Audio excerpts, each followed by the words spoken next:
خوت السلام عليكم. فرحة كبيرة، فرحة يعني ما كتوصفش. وفي هذه اللحظة هذه اللي كنهضر معكم فيها وداير فيها هذا الفيديو، فراه هي اللحظة اللي فريق الهلال السعودي سالا الماتش ديالو قدام مانشستر سيتي الانجليزي وقدر يتأهل في كأس العالم للأندية قدام واحد من افضل الأندية في العالم حاليا، مانشستر سيتي اللي ديجا لعبت قدامه الوداد. يعني وقدمت واحد الاداء اللي هو كبير، ولكن ما نصفتش الكره مع السيتي. مهم الهلال السعودي قدر على انه يحفظ ماء وجه العرب، قدم واحد الماتش اللي هو انا بالنسبه لي افضل ماتش كنشوفه في التاريخ ديال الكره. يعني واحد القتاليه اللي هي كبيره من اللعابه ديال الهلال. بونو احسن حارس كاين في العالم، من الاخر بونو احسن جور كاين في العالم بالنسبه لي عاوتاني. ما كنظنش شي جور داز في هاد العشر سنين ولا هاد 15 عام الاخر احسن من بونو. بونو كيبقى واحد من افضل الحراس اللي كاينه في العالم. هو حاجه وحده، هما هادوك الناس ديال الهيه. الا كنتي واحد اللاعب اللي هو عربي، كنظن بانهم ما غاديش يعطيوك واحد القيمه كما كيعطيوها ديالهم. فما كنظنش على انه مثلا البارسا كنت كتقلب على شي حارس غتجيبو بلاصه تير شتيغن. فما كنظنش على انك غتمشي تجيب انت تشيزني سالم طاوكي سالم مبقاش كيغاردي كاع وعاد تسمح في واحد من افضل الحراس. يعني وشحال من فرقه كنت كتقلب على غارديان وكيسمحوا في بونو. فبونو كيبين لك في كل مسابقه اللي هي كبيره بحال مع المنتخب في كأس العالم فقدم واحد الأداء اللي هو كبير، أداء خرافي. يعني بالتصدي ديالو، البيلانتيات، ضربات الجزاء، التصديات ديالو الكبيرة مع المنتخب، فرجع عاوتاني بطولة كبيرة عالمية مع الفرقة ديالو الهلال السعودي وقدم واحد الأداء اللي هو أنا صراحة أنا خوتي كنظن بأنه هذه أفضل وأحسن ماتش في التاريخ ديال الكرة بالنسبة لي أنا اللي كنشوف. مورا الماتشات ديال المنتخب ديك الشعور اللي كنا كنحسو به مع المغرب، مع هاد التوني هذا ومع هاد اللوغو هذا، فراه دابا حسيت به انا شخصيا مع فريق الهلال. يعني الفرقه ديال الهلال قدمت واحد الاداء اللي هو كبير، اداء خرافي الصراحه. يعني ملي بدا الماتش الحكم ظلم الهلال في البيت الاول، بيت كانت لاما. يعني قاصت اليد ديال ايت نوري اللاعب الجزائري وحسب لهم البيت، ومع ذلك الهلال السعودي فما استسلموش، كملوا الماتش ديالهم بالرغم من الاحتجاجات الكبيره اللي داروا. ما عرفتش انا علاش دابا كاين الفار. يعني دابا احنا في واحد الزمن اللي فيه الفار، عاد ترجع للفار عاد تشوف كره قاصت اللاعب من يدو ودير الغرفه ديال الفار خصها تعيط للحكم تقول له يدوز يشوف اللقطه. ما داش شاف اللقطه، ما علينا.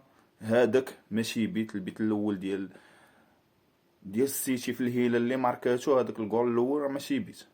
يعني الهدف الاول راه ماشي بيت. ندوزو عاوتاني جا التعادل ديال الهلال، موراه بيت ديال الهلال جا التعادل ديال مانشستر سيتي، بقات غاديه المباراة.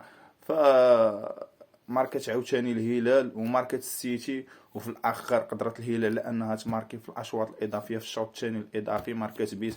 فصراحه غوارديولا خصو يمشي بحالهم السيتي. غوارديولا ما بقى عنده ما يقدم السيتي. يعني كيبقى يجي في اللعابه يجي في اللعابه يجي في اللعابه وما كيديروا والو هاد اللعابه. فمن غير ديك الشامبيونز ليغ اللي دار مع السيتي، بلا ما نهضروا على الدوري الانجليزي، حيت يعني اي فرقه كتقيم بالبطولات الكبيره اللي كتلعب فيها.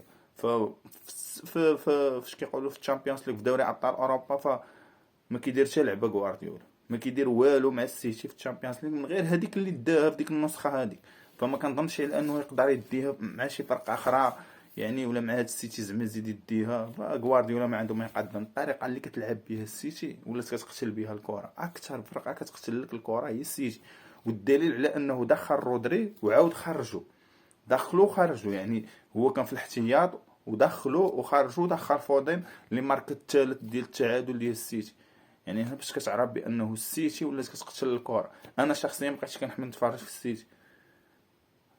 الطريقه كيفاش كتلعب ديك الفرقه ما عرفتش كيفاش انا ديك الطريقه، وخصوصا دابا ديك الطريقه ديال المدرب. يعني المدرب اللي كيفرض ديك الخطه وديك الطريقه ديال اللعب ما بقاتش كتوكل. البارسا راه كتلعب دقه دقه وكتكور وكتفرج وكذا وما كتدي والو، ما بقاتش كتدي والو. يعني هذيك الطريقه ديال اللعب راه ما بقاتش خدامه، بدل ديك الطريقه ديال اللعب اللي كتلعب بها. دابا هما بعض المره كاين شي فرق كيتيقوا، فهمتي، كيتيقوا في راسهم كثار من القياس. فلعبتي قدام الوداد ضعافين، لعبتي قدام قدام العين ضعافين، لعبتي قدام اليوفي، فتحت معاك اللاعب، كانت مأهله حتى هي ما بينت لك شي ديك القوه ديال اليوفي. انا حتى انا ما كنظنش على ان اليوفي الا كانت لعبه معاك دور اقصائي، ولا كانت لعبه معاك على مثلا النقاط اللي غتقدر تأهل من المجموعات، ما تفتحش معاك، لا ما تلعبش معاك بديك الطريقه اللي انت كتبان لك بلي راه اديتي واحد الانجاز اللي هو كبير، ولا غلبتي اليوفي بواحد الاهداف اللي هي كبيره، ولا نتيجه اللي هي كبيره. فالهلال شرفت كره القدم العربيه وقدمت واحد المباراه تاريخيه. انا كنقول لكم اخوتي، ديك الاحساس ديال المنتخب في كاس العالم هو اللي كنحس به دابا حاليا. راه داير الفيديو مع 5:30 ديال الصباح، ولا مع 5 دابا، شكون اللي بقى عارف حتى الوقت شحال. هذا هو الوقت اللي داير فيه الفيديو. يعني ديك الفرحه ديال المنتخب في المونديال هي اللي حضرت دابا حاليا. والله الا عشنا هذا الماتش هذا بواحد الستريس وبواحد الاثاره اللي هي كبيره، يعني على الاعصاب ديالنا. والهلال شرفت كره القدم العربيه، وقدرت على انها تخلي كاع حاليا. راه الفرحه دابا غادي تكون عند كاع الشعوب العربيه بهذا الانجاز هذا اللي هو كبير. ومازال الهلال غادي يتلاقى مع فلومينيزي في الدور المقبل، يعني الدور ديال الربع، حيت هذا الدور هذا اللي تاهلت منه على السيتي ديال التومون، غتلاقى مع في الربع مع فلومينيزي اللي خسروا انتر ميلان ب2-0. حتى هما قدموا واحد الماتش اللي هو كبير. ففلومينيزي غتلاقى مع الهلال، وانا متاكد انه الهلال بهذه القتاليه وهذه الروح اللي هي كبيره غادي يدوز حتى فلومينيزي، وغيمشيو ان شاء الله نصف النهائي. ولما لا الهلال تبقى غاديه هكا، ولما لا تدي هذا الكاس، حيت اصلا السيتي كانت هي الفرقه الاولى اللي مرشحه تدي هذا اللقب مع البايرن.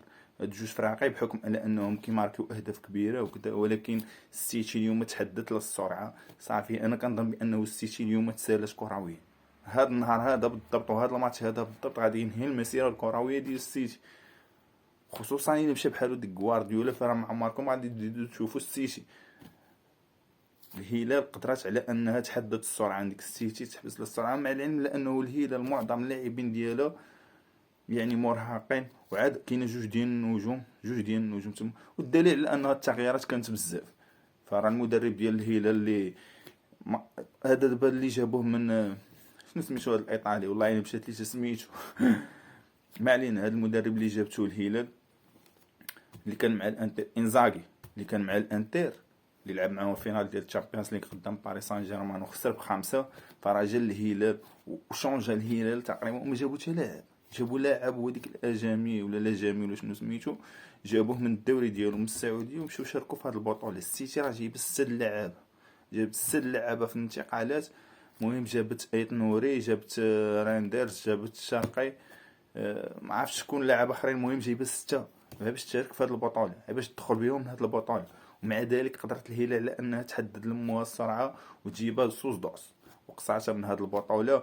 وهذا الشيء الهلال راه ما لعبش النجم العربي الاول، اللي انا شخصيا ديك اللاعب كيجيني افضل لاعب عربي. ونقدر نقول لك على هاد السنوات هادو اللي دازو تقريبا واحد 20 عام تقريبا الاخره، او 15 عام 10 سنين. المهم هذاك سالم الدوسري كيبقى من افضل اللاعبين العرب اللي انا شفتهم.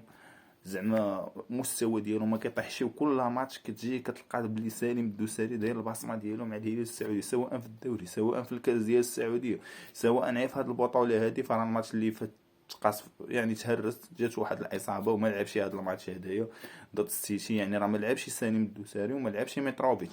السيتي اللعابه ديالها كاملين لاعبين، ما عندهاش حتى اصابات، حتى شي حاجه، حتى شي مبرر اللي تقدر مثلا يحطوا غوارديولا قدام هذه الهزيمه. اللي هزيمه الصراحه كانت مهينه. وعاد كاينه واحد الفوارق كانت، يعني بحال مثلا دابا التغييرات اللي غديرهم السيتي ماشي هي اللي غادي ديرهم الهلال. فالهلال اللعابه ديالها اللي هما لاعبين محترفين، يعني بحال اللي خرجوا زعما في وسط الماتش، بحال ليوناردو البرازيلي قدم واحد الماتش اللي هو كبير. دابا هذاك هو كان هو الرومبلاسمون ديال متروفيتش السربي. متروفيتش اللي ما مشاركش في هذه البطوله من الاول بحكم حتى هو الاصابه ديالو. يعني حتى متروفيتش كلاعب كبير كون كان في هذا الماتش هذا كنظن انه كانت غادي تثقل الهلال، تثقل السيتي كثر من هكا. حيت ليوناردو واخا قدم واحد الماتش اللي هو كبير، ليوناردو فيه ديفوت، يعني ما كيدخلش مع اللعابه، ما كيدابش على كورتو بحكم ميتروفيتش اللي عنده هاد الصفه هادي، يعني انه بقى يتقاتل على كورتو، يجيب كورتو واحد انا كونتر ان، يعني غادي يجيب كورتو غادي يدابز مع ديك ليوناردو. لا ليوناردو عاوتاني باش تزايد شويه، يعني ميتروفيتش حدا الشبكه، الا حطيتي له كره حدا الشبكه ما كيزقلش، وديك الشيء اللي كان طاحت كره حدا الشبكه حشاها البيت الرابع ديالو.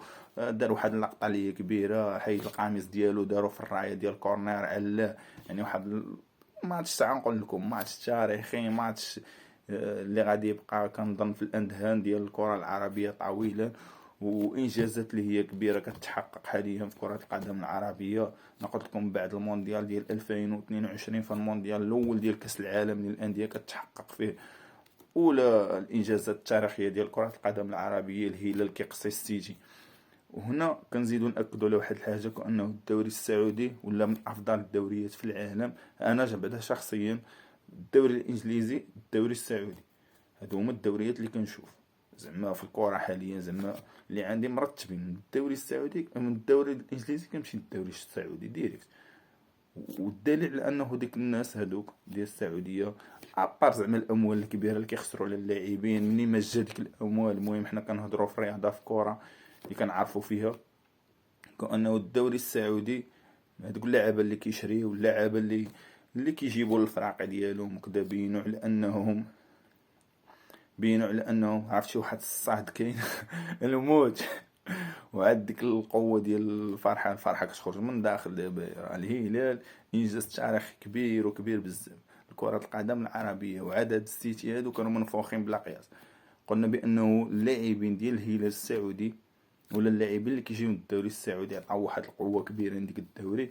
وهادو بحال هاد الفراقي ديال السعوديه، خصوصا الهلال. انا بعدا جوج الهلال الاتحاد كنظن انه في لقاءات اللي هي كبار جيب لهم اي فرقه غادي يلعبوا معها، حيت عندهم لاعبين مازالين صغار، لاعبين محترفين ديجا كانوا في اوروبا، يعني غادي يموتوا معاك في التيران. انا حاجه وحده اللي زادت على انها شجعتني على انني نزيد نتحفز مع هذا الهلال، هي انه اللاعبين اللي دخلوا في الشوط الثاني كاملين اللاعبين ديال السعوديه، من غير واحد اللاعب ديك كايو سيزا هذاك بعدا مقتول. مشى لديك خونا ما فهمتش انا ديك بعدا ديك كايو ما كيعجبنيش. خرج مالكم دخل كايو مالكم حيت توجت واحد الاصابه. من غير ديك كايو سيزار فاللاعبين الاخرين اللي دخلوا في الشوط الثاني ولا في الاشواط الاضافيه ديال الهلال فكانوا كاملين لاعبين سعوديين، يعني قدموا واحد الاداء اللي هو كبير. بعدا بالترتيب عندنا بونو جبد كواري اللي هي كبيره، عندنا كوليبالي قدم واحد الماتش اللي هو كبير، عندنا رينال لودي هذاك اللاعب ديك الثروه تبارك الله. كنظن بانه حاليا هو افضل ظهير ايسر كاين في العالم. هذاك لودي واخا كيلعب مع الهلال السعودي زعما، ولكن كنظن بانه افضل ظهير ايسر كاين في العالم. راه الماتش اللي قدموا خصوصا في هذه البطوله هذه الماتشات كاملين كيقدموا واحد الماتشات اللي هي كبيره. عندنا نيفيز ديك البرتغالي الصراحه واحد اللحظه المدرب هذاك انزاغي رجع نيفيز للدفاع ورجعوا للدفاع وقدم واحد الماتش اللي هو كبير وبزاف، لدرجه على انهم كوليبالي مع نيفيز مع البليهي اللي دخل حدوا من الخطوره ديال هالاند بقى كيدير شي لعبه. هالاند بعدا ما دار والو لا في هاد الماتشات اللي فاتوا. هذيك دابا هالاند اللاعب ديال عطيني الكره ماركيه، ما تسناش منه شي حاجه اخرى يخرج يلعب يفتح معاك اللاعب. ليفاندوفسكي احسن منه بألف درجه، ما تسناش منه على انه يخرج يفتح معاك اللاعب ولا كذا.